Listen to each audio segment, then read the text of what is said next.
Assalamualaikum warahmatullahi wabarakatuh. Waalaikumsalam Waalaikumsalam warahmatullahi warahmatullahi wabarakatuh. wabarakatuh. Uh, Alhamdulillahirrabbilalamin. Wa bihi nasta'inu ala umuri dunya. Wassalatu wassalamu ala asrofil anbiya wal mursalin sayyidina wa maulana Muhammadin amma ba'du. Oke, siang kawan-kawan. Kami dari kelompok 1 akan mempresentasikan makalah kami yang berjudul pengertian dasar dan prinsip-prinsip perencanaan sistem PAI.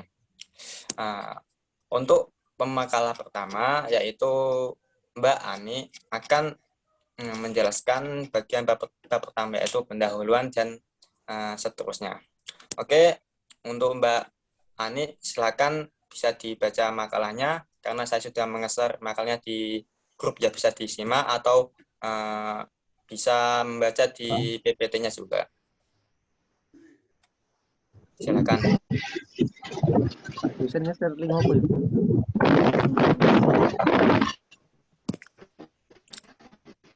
Monggo Mbak Ani. Apakah Mbak Ani udah join belum?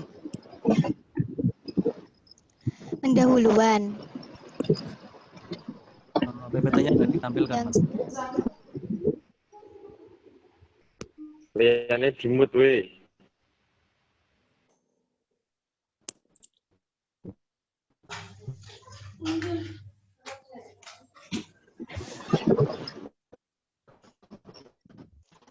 Pendahuluan. Manusia merupakan makhluk yang tidak akan lepas dari aktivitas pembelajaran. Baik pembelajaran dalam wujud fisik maupun psikis.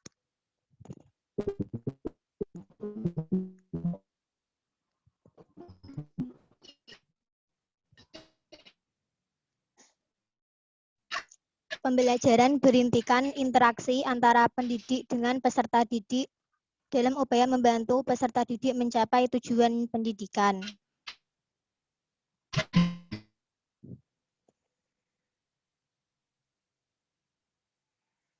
Pada saat ini masih banyak guru yang mengajar tanpa adanya rencana, serta persiapan mengajar yang matang. Dan juga cara pendidikan yang cenderung monoton. Yang pada kesimpulannya, para guru mengajar cuma sebatas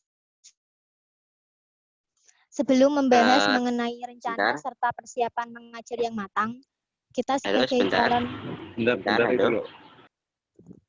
Mbak siapa ini? Mbak Ini Ani, Mbak Pak. siapa? Mbak Ani. Mbak Ani, tolong kameranya dinyalakan ya Mbak, biar yang teman-temannya kita bisa melihat presentasinya, atau mungkin ininya presentasinya ditampilkan supaya bisa ada yang disimak ya. Monggo yang hostnya bisa ditampilkan malah kami, agar yang lain itu bisa pahami apa yang sedang kita bahas untuk saat ini. PPT aja, Mas. PPT juga bisa. Ya, PT aja. Kalau makalah nanti kan susah malah bacanya. Oh, makalah saya jadikan host ya, biar menampilkan PPT. PPT-nya, ya monggo.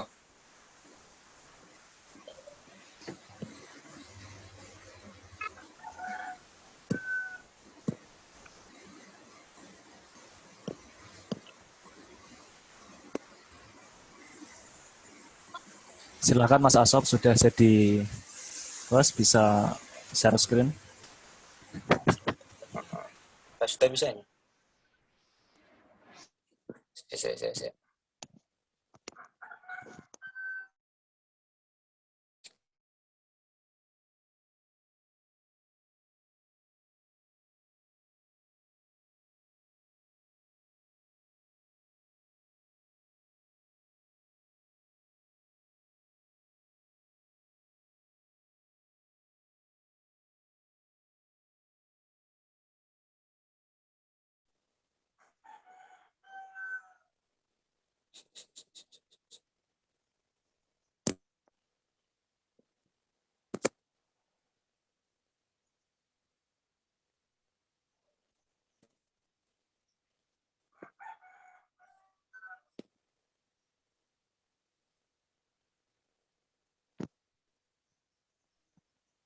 Bentar, ya. Belum tampil ini.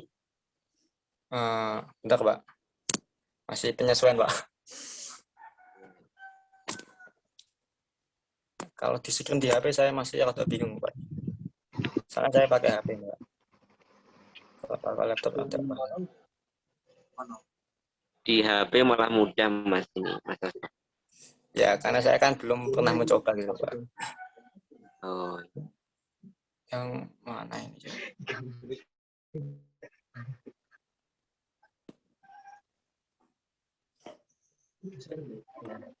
Untuk yang record ini yang mana ya? Share screen, Mas, tombol hijau. Tombol ini? iya, tombol hijau di tengah itu, Mas. Tombol hijau di tengah. Oh, ini bagus tuh. Share itu ya. Share. Share screen.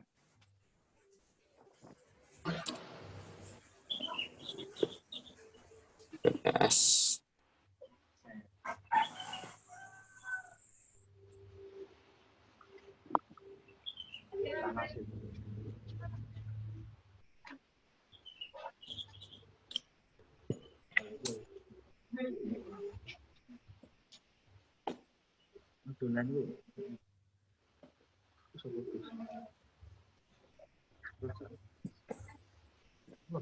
Udah bisa ya, Pak? Belum?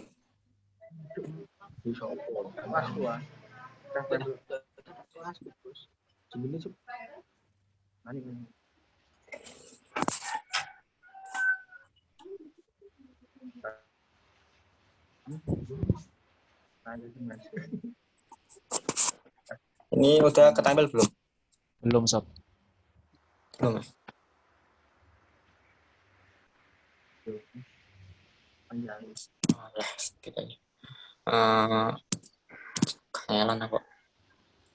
Gini aja, karena memakan banyak waktu ya, mungkin Mas Bafa bisa, Oke, siap. Sebentar. karena saya belum banget. Oke. Monggo, silahkan.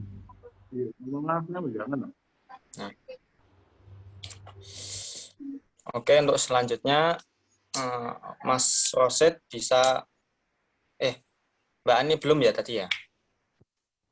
Belum selesai kan tadi kan Mbak Ani? Monggo Mbak Ani bisa dilanjutkan presentasinya.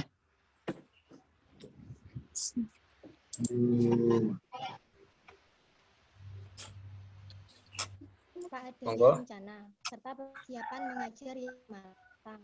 Suaranya bisa dijelaskan, Mbak? Yang cenderung monoton. Segi ucapan bisa lebih Yang keraskan. pada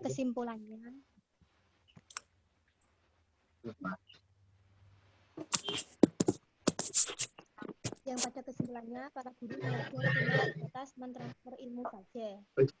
Sebelum membahas mengenai rencana serta persiapan mengajar yang matang, kita sebagai calon pendidik harus mengetahui terlebih dahulu mengenai pengertian dan juga prinsip-prinsip perencanaan sistem PAI.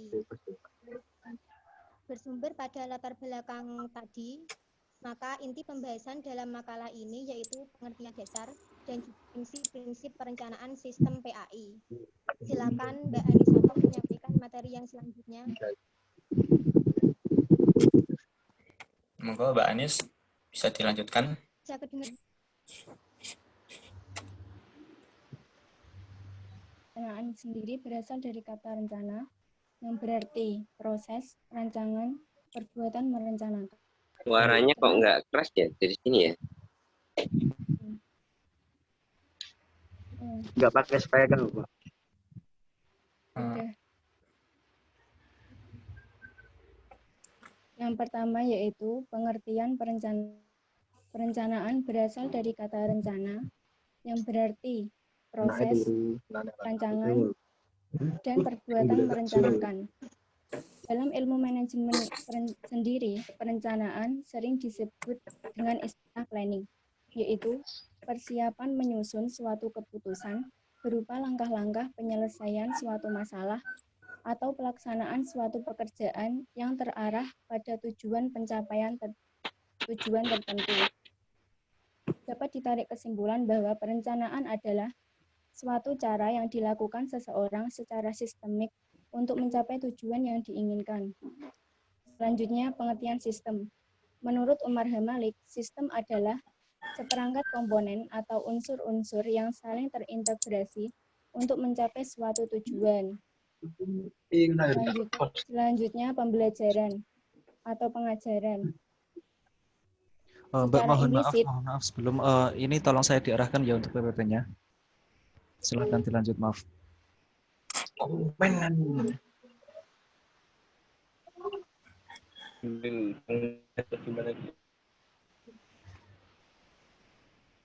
secara implisit,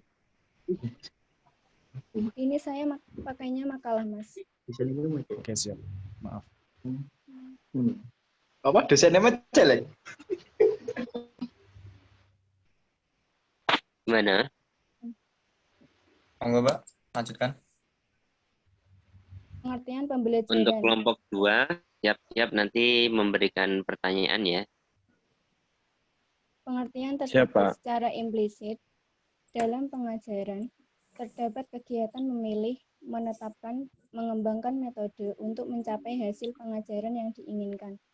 Pemilihan, penetapan, dan pengembangan didasarkan pada kondisi pengajaran yang ada. Kegiatan ini pada dasarnya merupakan inti dari perencanaan pembelajaran. Dalam hal ini, istilah pembelajaran memiliki hakikat perencanaan atau perancangan sebagai upaya untuk membelajarkan siswa. Itulah sebabnya dalam belajar, siswa tidak hanya berinteraksi dengan guru sebagai salah satu sumber belajar, tetapi mungkin berinteraksi dengan keseluruhan sumber belajar yang dipakai untuk mencapai tujuan pembelajaran. Oleh karena itu, perencanaan menjadi sesuatu yang penting dalam suatu proses pembelajaran. Perencanaan merupakan hubungan antara apa yang ada seharusnya yang bertalian dengan kebutuhan, penentuan tujuan, prioritas, program, dan juga alokasi sumber. Selanjutnya akan dijelaskan oleh Mas Rosyid. Monggo, Mas Rosyid bisa melanjutkan pembahasan selanjutnya. Monggo. Selanjutnya tentang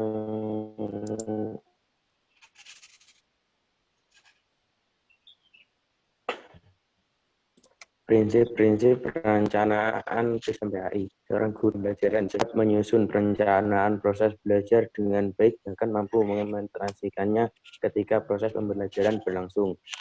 Menurut Umar Muhammad At-Taimi Al-Saibani, prinsip-prinsip metodologi pendidikan Islam adalah sebagai berikut. 1. Mengetahui motivasi, kebutuhan, dan minat anak didiknya. 2. Mengetahui tujuan pendidikan yang telah ditetapkan. 3. Mengetahui tahap kematangan, perkembangan, dan perubahan anak didik. 4. Mengetahui perbedaan-perbedaan individu dalam anak didik. 5. Memperhatikan kepahaman dan mengetahui hubungan integrasi pengalaman dan kelanjutannya, keasliannya, pembaruan, dan kebebasan berpikir. 6. Menjadikan proses pendidikan sebagai pengalaman yang menggembirakan bagi anak didik. 7. Menegakkan uswah hasanah. Sedangkan ini menurut berdasarkan asumsi Jumhana, prinsip-prinsip yang harus dijadikan dasar dalam merencanakan pembelajaran, baik untuk perencanaan belajar yang masih bersifat umum maupun perencanaan belajar yang lebih spesifik, adalah bahwa perencanaan tersebut harus memiliki atau memenuhi unsur-unsur sebagai berikut. 1. Ilmiah, yaitu keseluruhan materi yang dikembangkan atau dirancang oleh guru termasuk kegiatan yang menjadi muatan dalam silabus dan rencana pelaksanaan dan pembelajaran harus benar dan dapat dipertanggungjawabkan secara keilmuan. 2. Relevan, yaitu bahwa setiap materi memiliki ruang lingkup atau cakupan yang sistematikanya atau urutannya penyajiannya. 3. Sistematis, yaitu unsur perencanaan baik untuk perencanaan jenis silabus maupun perencanaan untuk rencana pelaksanaan pembelajaran antara unsur yang satu dengan unsur yang lain. 4. Konsisten, yaitu adanya hubungan yang konsisten antara kompetensi dasar, indikator, materi pokok pengalaman belajar, sumber belajar, dan sistem penilaian. Memadai yaitu 5. Memadai yaitu cakupan indikator, materi pokok pengalaman, sumber belajar, dan sistem penilaian. 6. Aktual dan kontekstual, yaitu cakupan indikator, materi pokok pengalaman pembelajar, sumber belajar, dan sistem penilaian memperhatikan perkembangan ilmu. 7. Fleksibel, yaitu keseluruhan komponen silabus maupun rencana pelaksanaan pembelajar harus dapat mengakomodasi keberagaman peserta didik. 8. Menyeluruh, yaitu komponen silabus rencana pelaksanaan pembelajaran harus mencakup seluruh ranah kompeten. Dalam Peraturan Menteri Pendidikan Nasional Republik Indonesia Nomor 41 Tahun 2007 dijelaskan tentang prinsip-prinsip penyusunan rencana proses pembelajaran, yaitu 1. Memperhatikan perbedaan individual peserta didik, 2. Mendorong partisipasi aktif peserta didik, 3. Mengembangkan budaya membaca dan menulis, 4. Memberikan umpan balik dan tindak lanjut, 6. Keterkaitan dan keterpaduan, 6. Menerapkan teknologi informasi dan komunikasi. Selanjutnya C. Fungsi dan tujuan perencanaan sistem pembelajaran PAI akan dilanjutkan dengan teman saya. Oke, untuk fungsi perencanaan pembelajaran PAI yaitu yang pertama, dengan adanya perencanaan akan melaksanakan pengajaran akan menjadi baik dan efektif. Maksudnya adalah karena perencanaan atau persiapan tersebut, maka seorang guru akan dapat memberikan pengetahuan yang baik karena ia dapat menghadapi situasi di kelas dengan tegas dan mantap serta fleksibel. Kedua yaitu dengan membuat perencanaan yang baik. Maka seorang guru akan tumbuh dan berkembang menjadi guru profesional. Maksudnya adalah karena dalam pembuatan perencanaan yang baik, maka seorang guru yang baik adalah berkat pertumbuhan dan perkembangan dari hasil pengalaman atau belajar yang kontinu. Walaupun faktor bakat sangat menentukan. Fungsi guru dalam suatu sistem pengajaran adalah sebagai perancang, sebagai guru yang mengajar. Di samping itu, guru telah berpengalaman dalam hubungan dengan para siswanya dan menguasai prinsip-prinsip dan teknik pengajaran. Dalam hal itu berarti guru mendesain dirinya sendiri dalam kerangka sistem belajar yang dikembangkan. Selanjutnya yaitu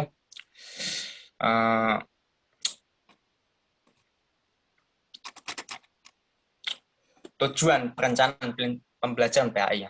Perencanaan pembelajaran bertujuan untuk memberikan acuan bagi guru untuk melaksanakan kegiatan pembelajaran agar lebih mudah, terarah, serta berjalan dengan efisien dan efektif. Dengan kata lain, perencanaan pembelajaran berperan sebagai skenario proses pembelajaran. Oleh karena itu, hal tersebut hendaknya bersifat luas atau fleksibel dan memberi kemungkinan bagi guru untuk menyesuaikannya dengan siswa pembelajaran yang sesungguhnya. Pada garis besarnya, perencanaan pembelajaran itu bertujuan untuk mengarahkan dan membimbing kegiatan guru dan siswa. Dalam proses pembelajaran, seperti yang dikemukakan oleh segala bahwa tujuan perencanaan bukan hanya penguasaan prinsip-prinsip fundamental, tetapi juga pengembangan sikap yang positif terhadap program pembelajaran, meneliti dan menentukan pemecahan masalah pembelajaran. Secara ideal, tujuan perencanaan pembelajaran adalah menguasai sepenuhnya bahan dan materi ajar, metode dan penggunaan alat dan perlengkapan pembelajaran, penyampaian kurikulum atas dasar bahasa, dan mengelola alokasi waktu yang tersedia dan pembelajaran siswa sesuai yang diprogramkan.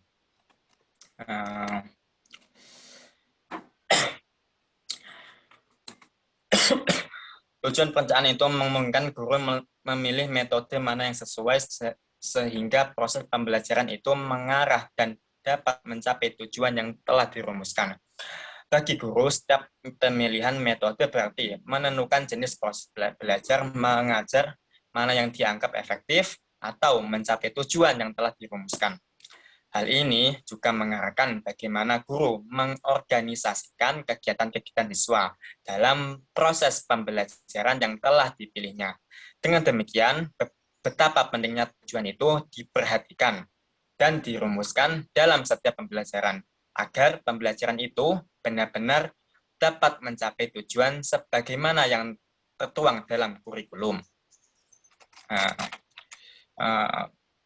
Kesimpulan, itu penutup.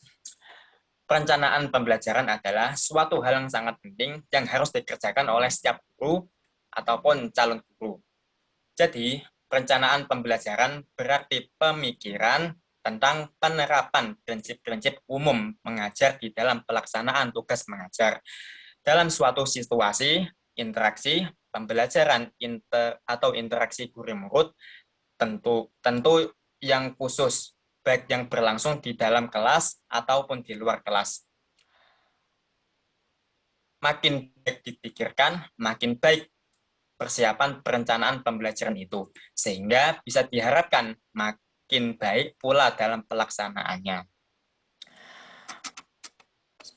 Semua perencanaan yang baik adalah suatu proses pertumbuhan. Pada mulanya suatu konsep hanya samar-samar, lambat laun berkat pemikiran yang matang, maka konsep itu semakin jelas dan terperinci. Setiap perencanaan harus bersifat fleksibel, bisa berubah-ubah, sehingga ada usaha dan untuk selalu memperbaiki, mempertinggi mutu pengajarannya. Mengajar itu sebenarnya merupakan juga suatu seni, dan sebagaimana kesenian yang lain harus pula selalu dikembangkan dengan usaha yang sungguh-sungguh dan tekun untuk mencapai taraf dan mutu yang lebih baik. Mungkin itu saja dari kami kelompok 1. Sekarang kami akan membuka sesi saran dan kritik untuk makalah kami.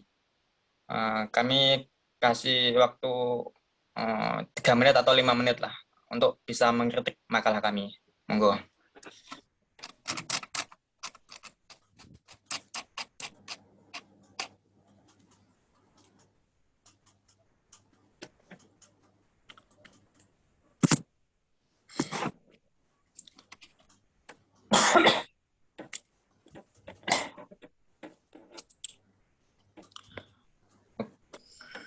Ayo, monggo. Kalau ada yang masih salah dalam segi kata-kata atau izin suara, Mas. ketik, monggo, Mas. Monggo. Mungkin dari PPT-nya bisa lebih disinkron apa yang dibahas dengan apa yang ditampilkan. Ya, Mas. Mungkin dari saya itu. Karena menurut saya di PPT ini ya cukup jelas dan langsung ke intinya, tapi dalam pembahasan itu masih belum terlalu banyak ya, Mas. Kalau hanya sebagian inti saja, bukan langsung yang dimaksud dengan banyak gitu ya. Maksudnya itu nggak terlalu banyak di PPT. Jadinya banyak yang membuka makalahnya agar bisa mendapatkan pembelajaran yang baik gitu, Masnya. Dibacakan ulang.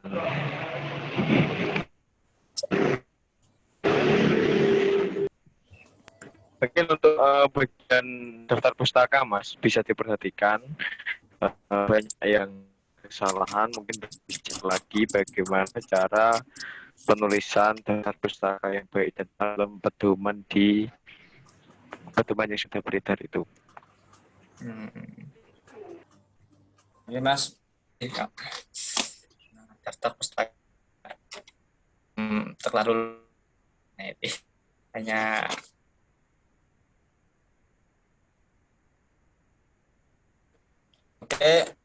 mungkin bisa saya sampaikan dalam saran dan kritik. Terima kasih oleh Mas Soab dan Mas Bafa karena sudah mengkritik makalah kami. Untuk selanjutnya sesi tanya jawab dari kami akan membuka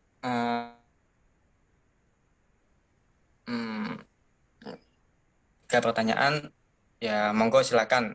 Untuk pertanyaannya pertama bebas dari kelompok 2 monggo, atau kelompok yang lain.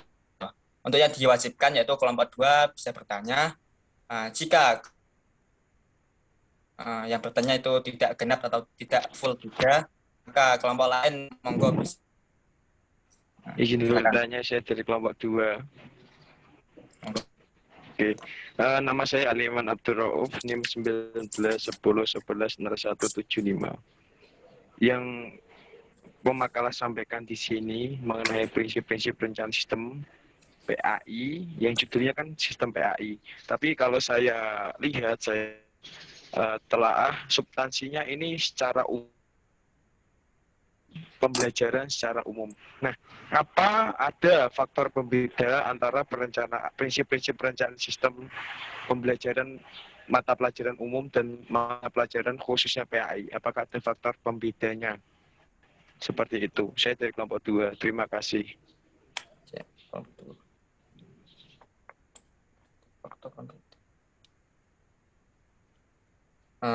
Mas Aliman bisa diulang lagi pertanyaan faktor pembeda. Oke. Ulang lagi. Oke.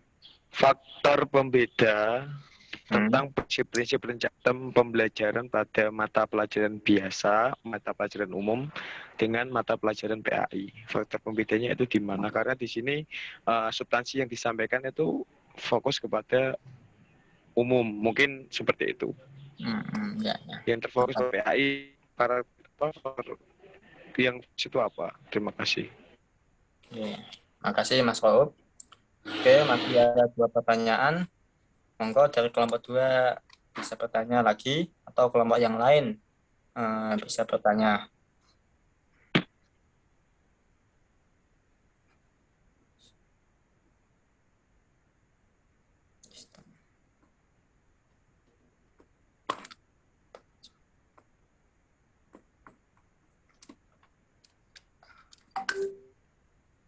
Atau mungkin langsung ditanggapi atau dilemparkan dulu ya ke teman yang lain, mungkin ada yang membantu menjawab. Terus kemudian tolong nanti siapa ya, sekretaris atau siapa nanti dicatat siapa yang bertanya, kemudian yang berkontribusi misalkan ikut menjawab atau dan lain sebagainya, nanti ditolong kemudian di ini ya, nanti diposting di grup ya, yang tanya siapa saja, pertanyaannya siapa. Iya Pak. Oke, untuk di materi ini Pak.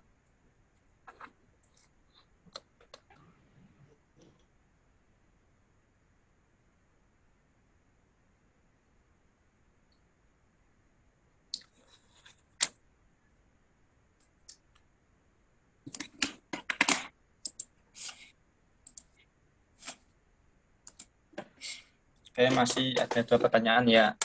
Monggo silakan yang bertanya. Dari kelompok 2 sudah ada yang mewakili, yaitu Mas Rauf. Atau kelompok lain bisa bertanya lagi ya, monggo.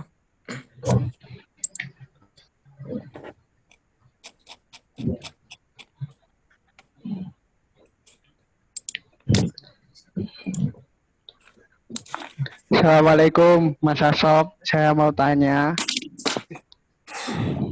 Waalaikumsalam. Saya perkenalkan, nama saya Muhammad Irfan Ataki dari kelompok 3. Saya mau bertanya tentang setiap perencanaan itu bersifat fleksibel. Faktor apa yang membuat perencanaan itu bisa berubah-ubah? Sekian dari saya. Terima kasih. Wassalamualaikum warahmatullahi wabarakatuh. Waalaikumsalam. Untuk dari kelompok 3 tadi Mas Irfan ya. Tadi pertanyaannya itu setiap perencanaan bersifat fleksibel. Langsung apa Mas? Fleksibel. Setiap perencanaan itu bersifat fleksibel.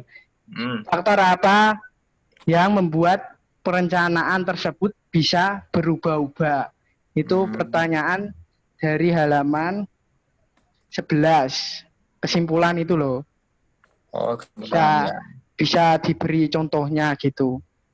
Oke. Oke, terima kasih dari kelompok 3, Mas Irfan.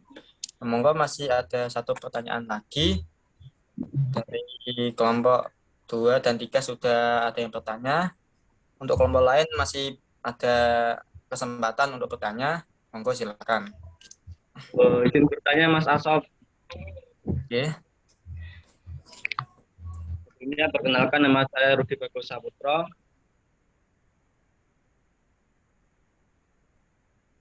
Dan materi yang disampaikan oleh kelompoknya Mas Asof, kelompok pertama, di situ saya belum menemukan yang namanya hambatan. Ya, Benar. Sampai ini kelompok berapa, Mas? Kelompok berapa? Saya kelompok 7, Mas. Kelompok 7 ya. Ya, monggo Mas, monggo bertanya. Lanjut, ya. Setelah saya membaca materi yang ada di makalahnya Mas Asof, Ya. itu saya belum menemukan Mas yang namanya hambatan dan tantangan. Padahal saya tadi mencari ya dalam proses untuk menentukan sebuah perencanaan sistem pendidikan, mobil khusus PAI itu ada beberapa hambatan dan tantangan. Nah, tapi di dalam makalahnya Mas Asap itu belum dijelaskan. Nah, oleh karena itu mohon bisa dijelaskan lagi agar semua teman-teman itu juga paham ada hambatan dan tantangannya enggak untuk perencanaan sistem pendidikan PAI ini. Terima kasih Mas Asap. Oke. Terima kasih dari Mas Rudi. Dari pertanyaannya tadi yaitu hambatan dari sistem perencanaan PAI ya Mas Ki. Hambatan ini. Oke, untuk sesi tanya jawab sudah ditutup karena pertanyaannya sudah full semua 3. Dari kelompok 1 kami memohon untuk memberikan jeda waktu agar bisa menjawab pertanyaan yang telah dilontarkan oleh teman-teman. Atau dilemparkan dulu Mas Asof, boleh ya dilemparkan ke teman-teman yang lain ya, mungkin ada yang membantu menjawab gitu ya, memberikan sumbangan pemikiran. Oke, monggo dari teman-teman yang bisa membantu alhamdulillah untuk bisa menambah nilai ya gampangnya gitu. Nilai bisa dibantu dari kelompok 1 untuk pertanyaan-pertanyaan tadi. Nanti saya share di grup agar bisa paham apa yang dimaksud dengan pertanyaan-pertanyaan tadi. Oke. Halo.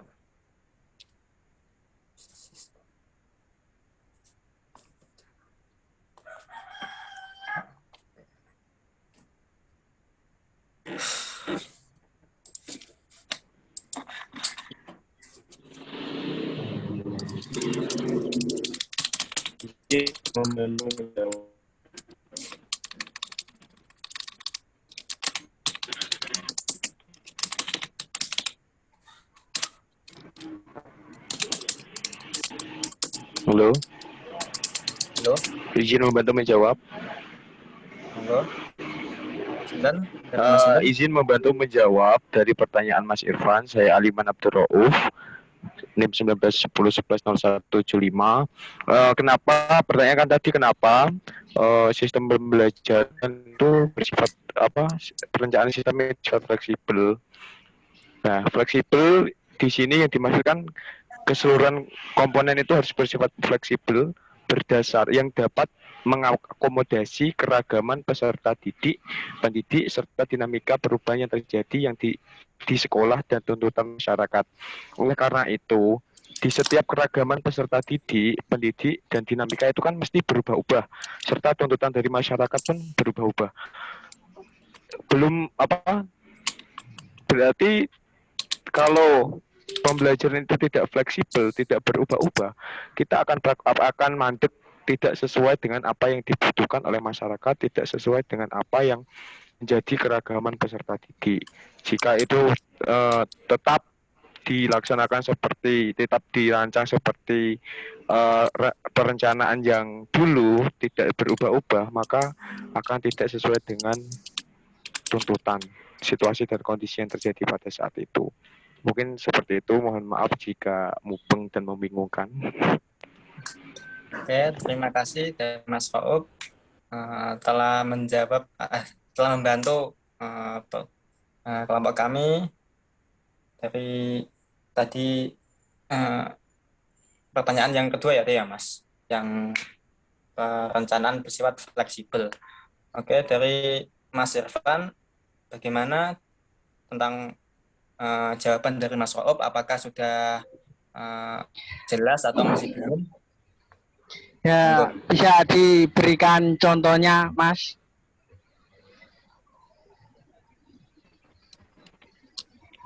Bisa diberikan contohnya? Ya sudah, saya sudah bisa mencerna, tapi bisa diberikan contohnya supaya bisa lebih paham gitu. Oke. Untuk contoh bisa dilanjutkan oleh pemateri.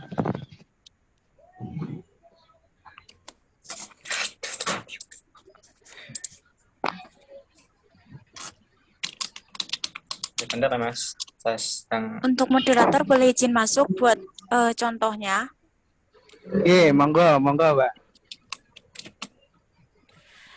Jadi kalau yang saya pahami, fleksibel tadi sudah dijelaskan dari Mas Rauf. Contohnya, kita bisa lihat sekarang ini, contoh perencanaan sistem pendidikan kita yang dulu. Itu kita tatap muka setiap hari, hari dan lain sebagainya. Kan itu kan fleksibel ya. Terus sekarang tiba-tiba ada corona, kan tidak ada yang tahu. Nah, jadinya berpindah ke online gitu. Kurang lebihnya seperti itu, Mas. Kalau pandangan saya ya, mungkin dari yang lain bisa menambahi atau bagaimana? Bisa menyanggah atau menambahi?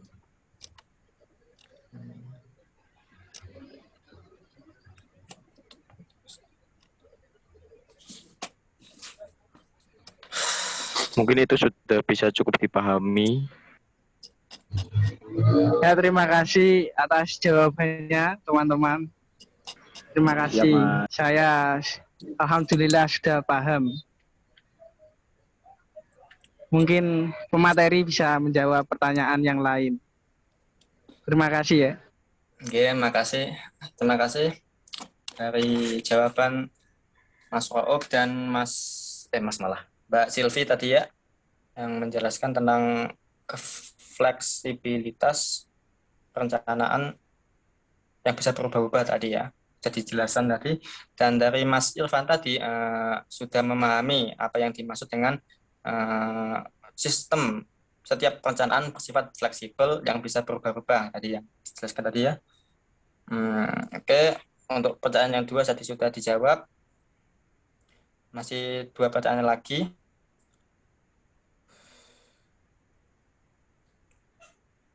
Hambatan sistem perencanaan.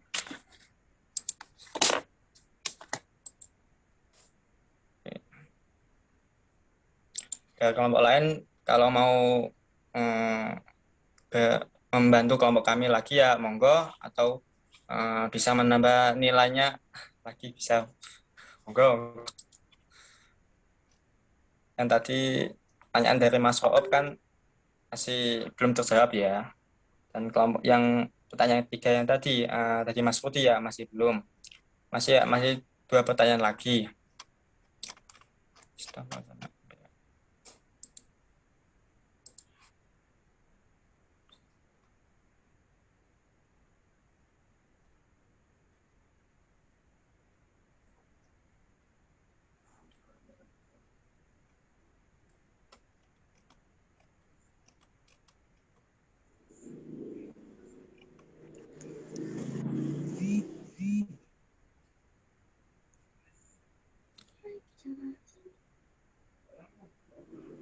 Silakan makalah mungkin untuk menjawab pertanyaan. Oke, Pak, bentar Pak. Dari kelompok kami masih belum bisa menjawab, soalnya saya sudah bertanya di grup tadi ya, masih belum ada yang komen Pak. Masih saya sendiri ya yang mikir gitu Pak. Bentar ya Pak.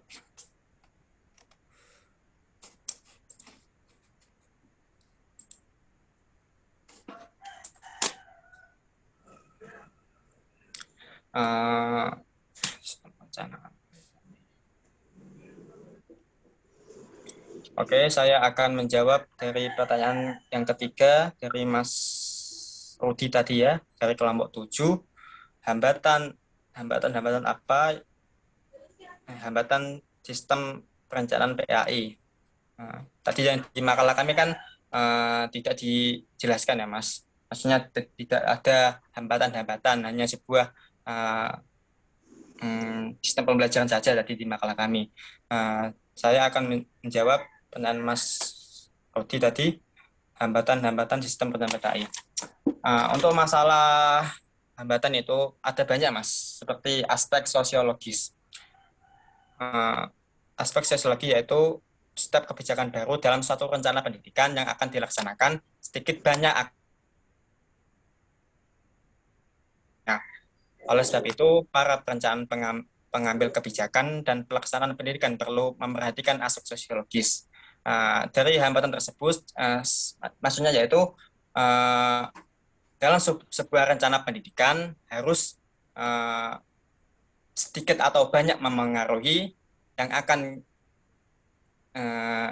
akan memengaruhi kehidupan sosial dan perilaku, yaitu yang dimaksud dengan aspek sosiologis. Itu yang masalah pertama dari perencanaan sistem PAI. Yang kedua yaitu aspirasi masyarakat terhadap pendidikan. Pendidikan merupakan sarana yang efektif dalam melakukan perubahan sosial. Misalnya, untuk meningkatkan status sosial, seorang guru SD mengajar sambil kuliah, kemudian berhasil menyelesaikan kuliahnya, dan selanjutnya mampu meningkatkan statusnya menjadi seorang guru SMP dan guru SMA. Dari yang saya maksud yaitu aspirasi masyarakat terhadap pendidikan ya. Ketika ada seorang guru SD yang sedang mengajar sambil kuliah, harus mendapatkan aspirasi masyarakat, maksudnya mendapatkan dukungan dari masyarakat agar menjadi seorang guru yang teladan dan menjadi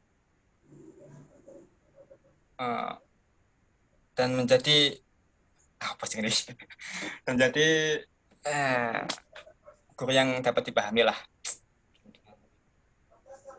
Ya, mungkin itu yang kedua, aspirasi masyarakat, dan yang ketiga yaitu pengaruh perencanaan pendidikan terhadap masyarakat.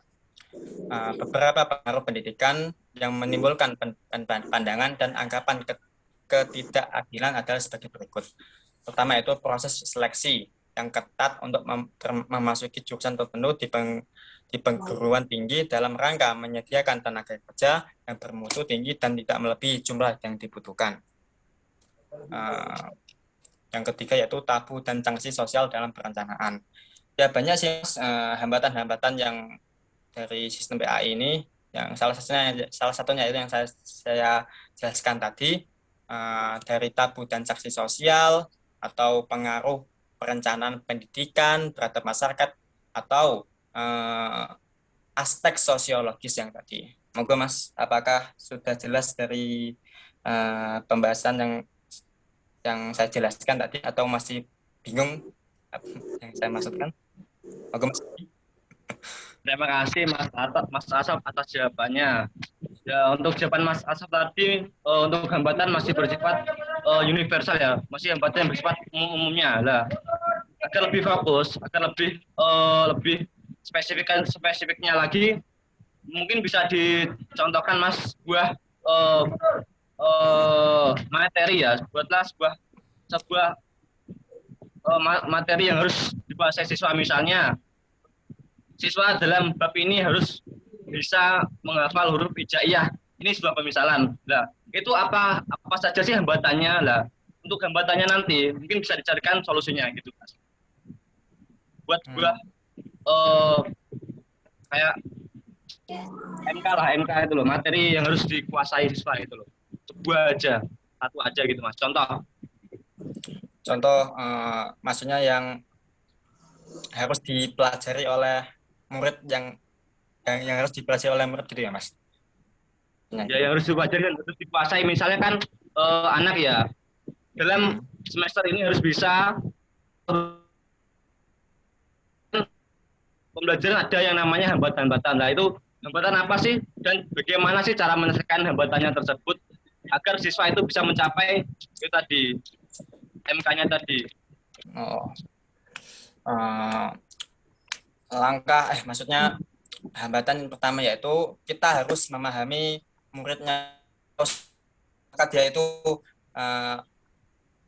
apakah dia itu gampang hafalan atau gampang dalam membaca. Semisal ada sebuah murid, saya akan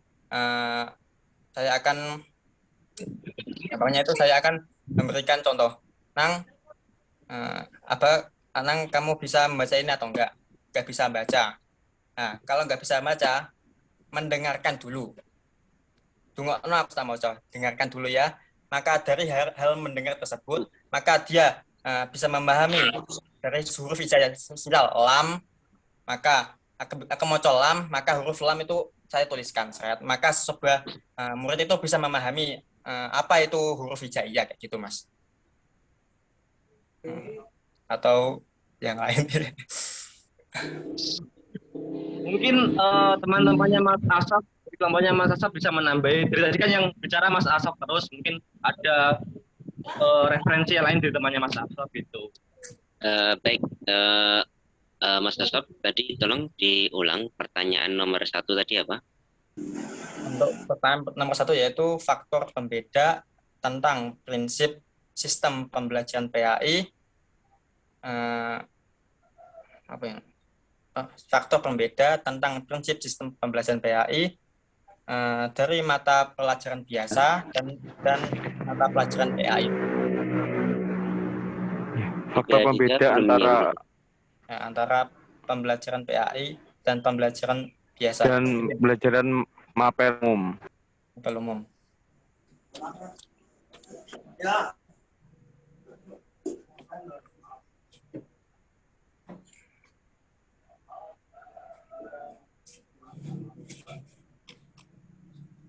Yang itu tadi sudah dijawab belum?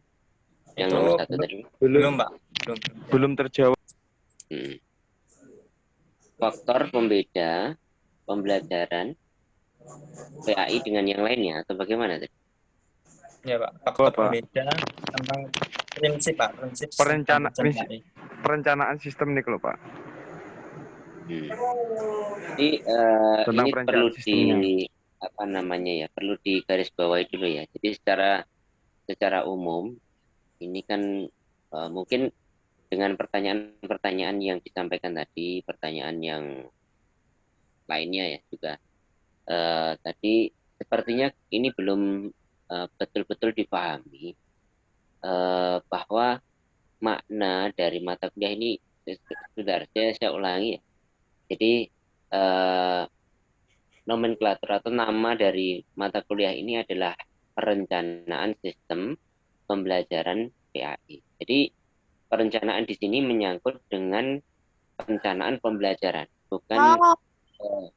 bukan perencanaan pendidikan secara umum. Ya bolehlah tadi kalau misalkan ada pertanyaan berkaitan dengan perencanaan pendidikan secara umum karena memang materinya perencanaan ya, itu bolehlah sekali. Tetapi yang perlu kita fokuskan di sini bahwa yang kita bahas di sini adalah perencanaan pembelajaran. Nah, tadi sudah ada diskusi dari teman-teman semuanya mengenai tentang hambatan-hambatan dan seterusnya, apakah perencanaan itu bisa fleksibel ataukah tidak. Nah, itu menunjukkan ini ya, nanti supaya pemahaman itu tidak ini ya, tidak apa ya namanya, tidak ini ya, jadi supaya kita itu fokus ya, jadi supaya tidak sudut pandangnya itu tidak berbeda-beda. Dalam artian seperti ini, kalau dikatakan perencanaan itu harus fleksibel ya, yang namanya perencanaan tadi kan sudah diulas di awal bahwa perencanaan itu menyangkut dengan penetapan tujuan.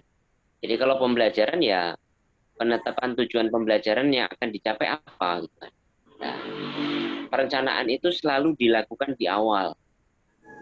lalu dilakukan di awal.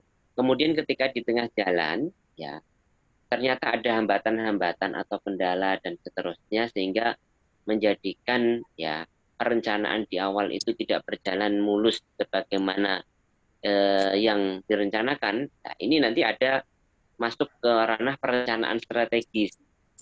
Artinya tetap ya bertujuan untuk tetap apa namanya ini tetap menargetkan untuk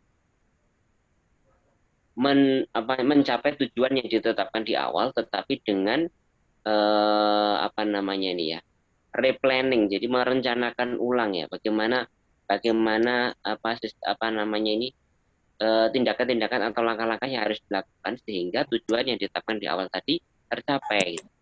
Contoh tadi misalkan disampaikan misalkan dulu sebelum adanya pandemi, sekarang ada pandemi. Nah, ini masuk ke perencanaan strategis. Jadi tujuan di awal itu adalah sudah ditetapkan bahwa untuk melaksanakan pembelajaran di tahun ajaran ini apa saja yang harus dicapai, kemudian materi apa yang harus disampaikan kepada siswa dan seterusnya itu sudah ditetapkan di awal. Itu tidak akan berubah. Nah, berubah itu ketika perencanaan itu sudah selesai dievaluasi, nah, kemudian kira-kira ada kekurangan ataukah tidak, lah itu bisa berubah. Nah, mana yang perlu kurang ditambahi dan seterusnya. Tapi ketika tengah jalan seperti ini, masuknya ke perencanaan strategis. Kira-kira yang tujuan yang kemarin sudah kita tetapkan itu bagaimana cara mencapainya, ya dengan kondisi yang sekarang. Oh, akan berubah. Kita pakai pembelajaran daring. Tetapi tetap mengacu, ya, tetap mengacu pembelajaran atau tujuan di awal itu berkaitan dengan fleksibilitas gitu ya. Nah, jadi fleksibilitas itu tetap mengacu pada tujuan yang ditetapkan di awal. Nah, kalau nanti tujuannya berubah-ubah menjadi tidak bagus karena tidak bisa ukur sebuah pembelajaran, sebuah pendidikan jika tujuannya belum tercapai terus kemudian diubah tujuannya, ini jadi tidak terukur loh. Kemarin sudah berhasil ataukah belum ya. Pembelajaran yang kita laksanakan itu tujuan yang kita tetapkan di awal, kompetensi yang kita tetapkan di awal untuk dikuasai oleh peserta didik itu sudah tercapai ataukah belum, kan tidak bisa diukur. Nah, maka yang dimaksud fleksibilitas di situ bukan berubah ya. Jadi fleksibilitas itu adalah apa namanya ini ya dalam waktu apa planning, organizing, executing-nya ya atau implementing-nya ya, pelaksanaannya atau aksinya.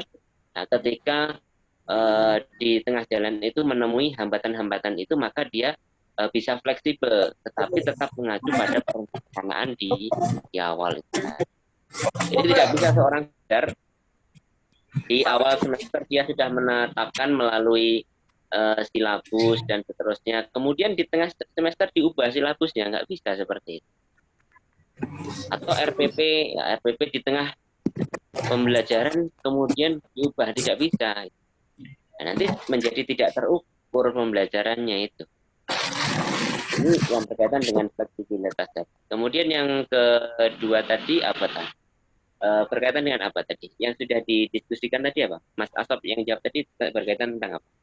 Tentang hambatan sistem perencanaan PAI, Pak. Hambatan, Pak. Sudah ya tadi ya, hambatan-hambatan ya. Saya kira kalau misalkan ini ya, seorang guru itu kan dituntut macam-macam ya. Salah satunya adalah dia memahami peserta didik.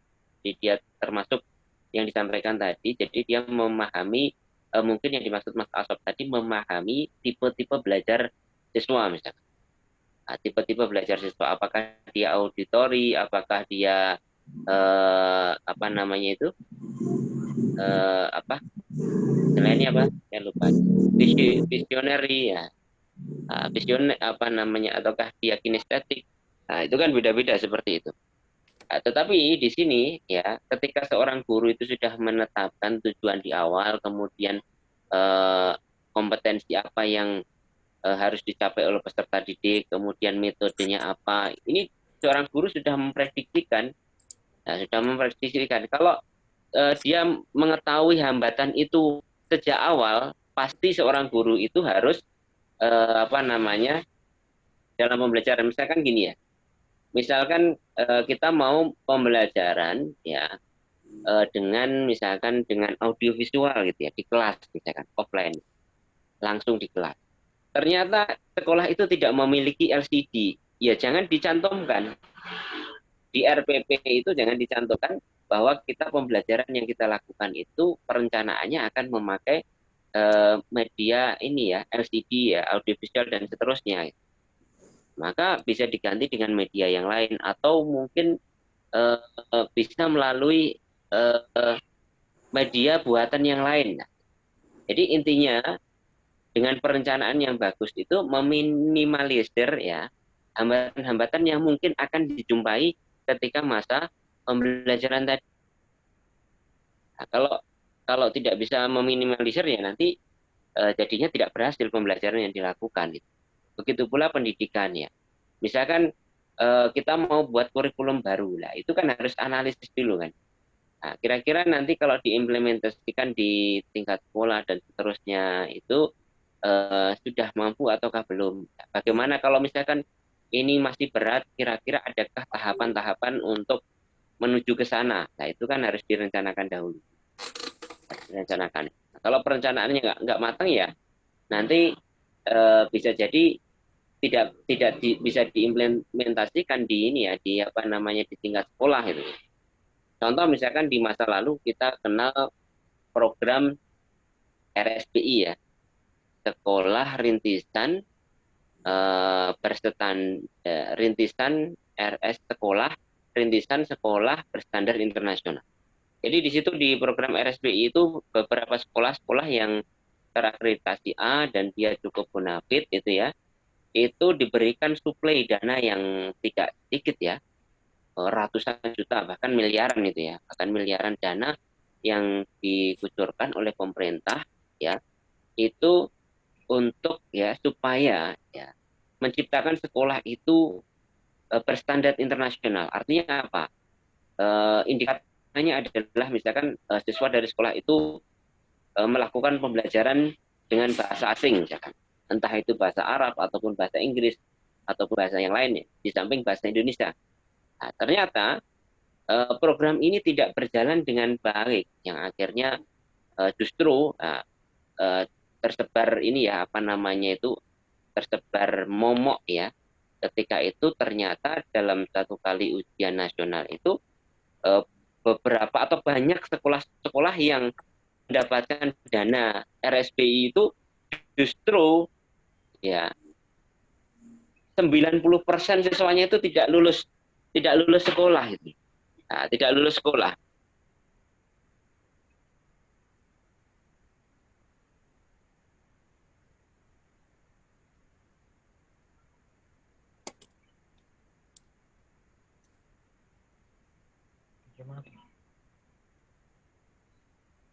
Ya, kita lanjutkan ya. Jadi malah mereka itu 90% tidak lulus ya. Ternyata rumor-rumor yang beredar sekolah-sekolah tersebut takut ya prestasi mereka itu akan turun, sehingga mereka itu ada yang seperti membeli jawaban dan ternyata jawaban itu keliru ya. Ya keliru, kalau keliru semuanya itu saya kira tidak mungkin. Mungkin keliru satu nomor yang akhirnya mempengaruhi seluruh jawaban itu keliru semuanya. Akhirnya kebanyakan siswa-siswa itu tidak lulus kan itu. Itu berita itu sekitar tahun-tahun 2010 atau 2011 itu. 2011 atau 2012 itu ya. Ya sekitar tahun-tahun itu. Nah, ini kalau tidak dianalisis dengan baik ya, sama dengan juga pembelajaran, kalau kita tidak bisa mengenali siswa kita dengan baik, kemudian sarana prasarana yang ada di sekolah itu apa. Nah, itu hambatan-hambatan seperti itu harus sudah kita kenali sebelumnya, sebelum kita merencanakan sebuah pembelajaran. Harusnya seperti itu, idealnya seperti itu. Baik, ini mungkin tambahan dari saya. Untuk yang nomor 1 tadi silakan, mungkin pemakalah ingin menjawab. Silakan.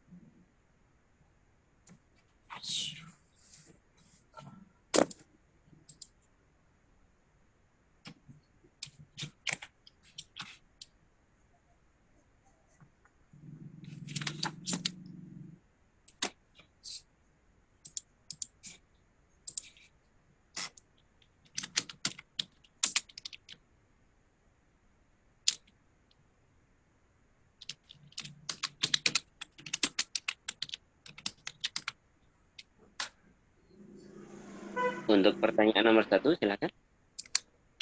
Berkaitan dengan apa tadi, perbedaan prinsip-prinsip pembelajaran PAI dan yang lainnya ya. Oke, Pak. Pembelajaran PAI. Ini kalian semester berapa ini? Semester 4, Pak. Semester 4. Saya kira sudah bisa merapat apa ya? Apa ya? Saya kira sudah bisa, mungkin sudah bisa membedakan ya. Kan kalau ditanya perbedaan PAI dengan yang lainnya, saya kira mengambil jurusan PAI ini ya sudah sedikit demi sedikit mengetahui gitu ya. Jadi karakteristiknya seperti apa, kemudian prinsip pembelajarannya seperti apa. Nah, saya kira itu mungkin hanya pertanyaan supaya lebih memperjelas saja ya dari teman kalian tadi. Silakan.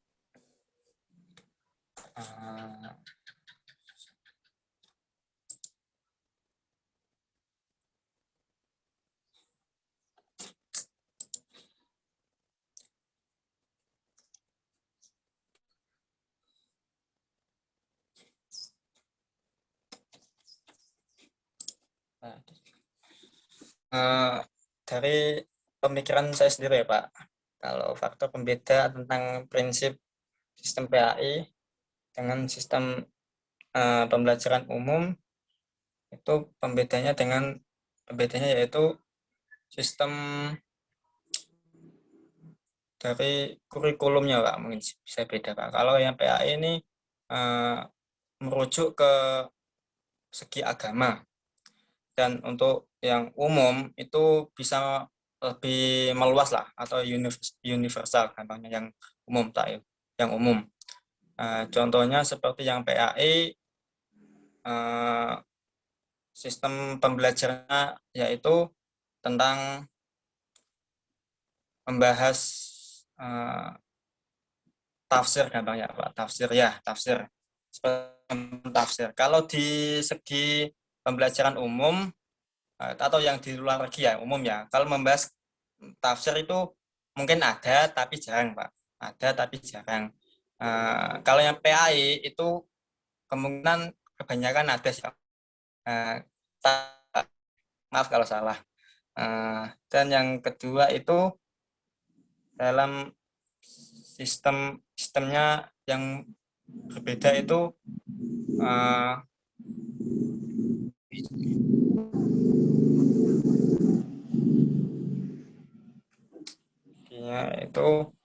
organisasinya. Kalau mengikuti dengan organisasi itu pasti berbeda-beda dalam segi pembelajaran PAI atau yang umum.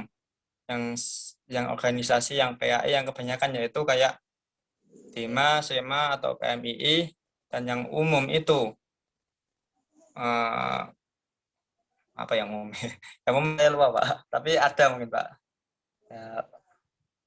Saya sedikit lupa Pak.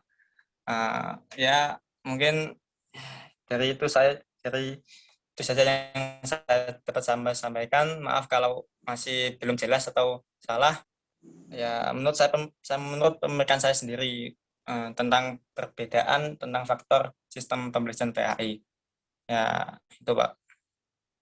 Atau yang kelompok lain bisa menambahi dari pembahasan saat ini atau pembahasan tentang sistem pembelajaran PAI ini, monggo. Atau dari pemakalah Mas Rosid atau Mbak Anis atau Mbak Ani bisa bantu menjawab pertanyaan dari Mas Rob ini. Monggo. Untuk pemikirannya monggo ditarakan dikit-dikit.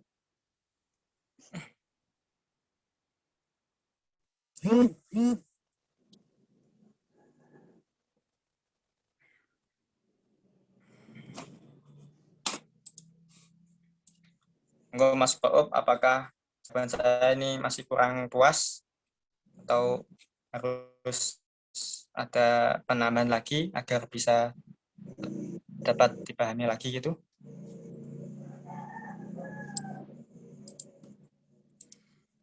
Mas Rob. Ya, mungkin ini ya sedikit menambahkan ya. Jadi kalau dari jawaban Mas Bob tadi ya, saya kira yang membedakan itu adalah ini ya. Jadi kalau pembelajaran PAI itu pasti ini ya, ada prinsip keimanan dan ketakwaan gitu ya. Prinsip keimanan dan ketakwaan, kemudian apalagi ya, kira-kira yang membedakan itu adalah itu ya, prinsip keimanan dan ketakwaan, dan kemudian bagaimana membentuk peserta didik atau menjadi manusia yang itu dia bukan hanya cakap secara ini ya, ilmu pengetahuan, tetapi juga dia memiliki karakter yang bagus dan bekal spiritual yang memadai di dalam kehidupannya. Jadi mungkin itu yang membedakan. Tapi kalau prinsip-prinsip yang lain seperti mungkin adanya namanya ya, misalkan apa ya, persamaan, kemudian belajar ini dan itu saya kira sama ya.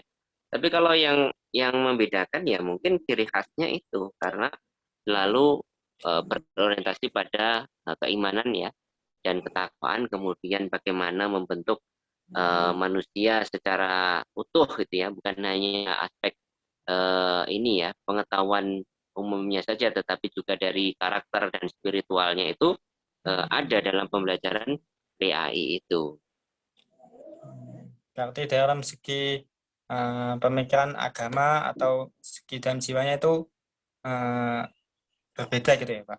Berbeda dengan jadi kan ada prinsip-prinsip ya, pembelajaran itu kan macam-macam ya Mas Sob itu. Jadi ada integral, kemudian ada seimbang, ada belajar sepanjang hayat, kemudian ada yang lainnya. Nah, di sini yang merupakan ciri khas PAI itu kan prinsip pembelajarannya selalu menekankan kepada keimanan, ketakwaan, kemudian bagaimana membentuk manusia yang seutuhnya, baik itu pengetahuan, karakter maupun spiritual itu. Jadi kan itu yang menjadi ciri khas PAI kan. Jadi memang istilahnya dandani orang, karakter orang gitu ya. Ada Al-Quran, hadis, ada akhlak, ya ada macam-macam gitu kan gitu ya. Nah, itu. Tapi kalau pembelajaran umum kan tidak ada yang seperti itu. Mereka prinsipnya langsung kepada ilmu pengetahuan yang menjadi subjek, yang menjadi fokus dari kajian dari pembelajaran tersebut kan gitu. Iya kan? Pak, betul. Itu seperti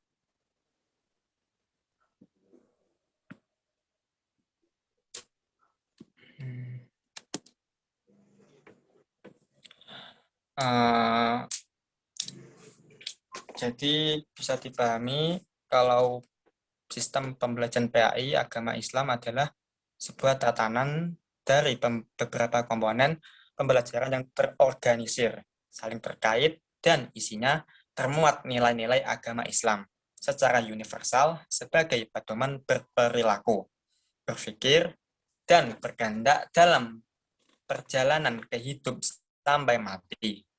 Meninjau dari definisi tersebut, maka materi dan tujuan pada sistem pembelajaran pendidikan agama Islam beda jauh jika dibandingkan dengan sistem pembelajaran bidang ilmu yang lain, di mana salah satunya pendidikan agama Islam dianjurkan sebagai pedoman hidup. Kebanyakan bidang ilmu lain pelajari sebatas untuk bagaimana cara mempertahankan kehidupan, mengembangkan kehidupan, cara menyelesaikan masalah kehidupan, dan semacamnya, tanpa melibatkan aspek ketuhanan sama sekali. Ya. Oke Mas, bisa dipahami. Makasih Pak Rofik atas penjelasannya. Ya, sama-sama. Saya kira waktunya sudah melampaui ya, sudah 2:30 lebih. Ini kita tutup saja, kita lanjutkan pada pertemuan yang akan datang ya. Ya. Nah, silakan kelompoknya closing statement dulu ya. Nanti baru kita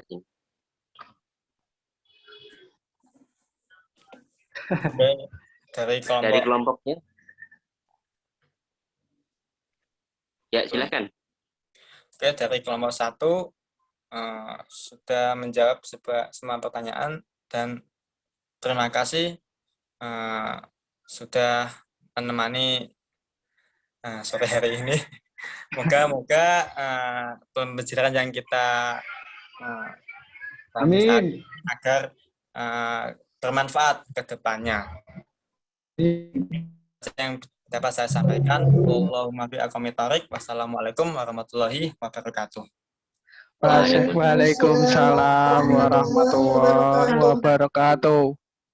Baik teman-teman, tadi sudah di closing statement sama Mas Asop ya. Tapi kelihatannya kok kata-kata terima kasih sudah menemani. Ini kelihatannya Mas Asop ini jomblo kan itu. Ya, sudah kelihatan. Ya, baik. Semoga bermanfaat apa yang kita diskusikan pada siang hari ini. Ya, kita insya Allah akan berjumpa lagi di kesempatan yang akan datang. Yang dulu dari saya, kurang lebihnya saya mohon maaf ya. Assalamualaikum warahmatullahi wabarakatuh. Waalaikumsalam warahmatullahi wabarakatuh.